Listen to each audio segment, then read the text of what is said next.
एक रात जब ठंडी हवा हवेली के चारों ओर सरसराहट कर रही थी, हमने ठान लिया कि आज नानी से वह कहानी सुनकर ही रहेंगे।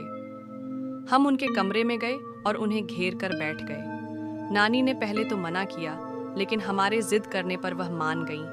उन्होंने धीमे स्वर में कहानी शुरू की। यह बहुत पुरानी बात है, जब मैं तुम्हारी उम्र की थी। मैं भी इसी हवेली में रहती थी। यह हवेली उस समय और भी भव्य थी, लेकिन इसके साथ एक राज जुड़ा हुआ था। इस हवेली के तहखाने में कुछ ऐसा था जिसे छूने या देखने की इजाज़त किसी को नहीं थी। दादी हमेशा कहती थीं कि तहखाने के दरवाजे को कभी मत खोलना, लेकिन तुम जानते हो बच्चों की जिज्ञासा कैसी होती है। मैंने और मेरी छोटी बहन गौरी ने सोचा, आखिर इसमें ऐसा क्या हो सकता है।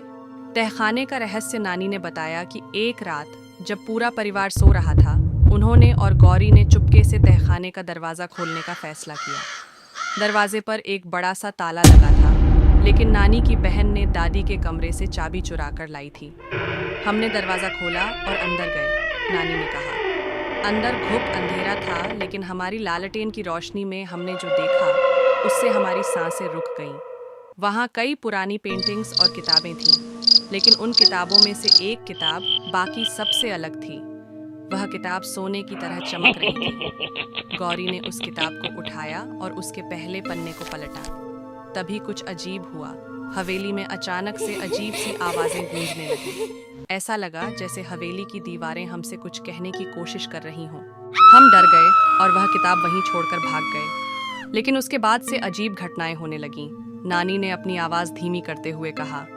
गौरी ने बताया कि उसे रात को सपने में कोई अजनबी महिला दिखती थी, जो उसे किताब वापस लाने के लिए कहती थी।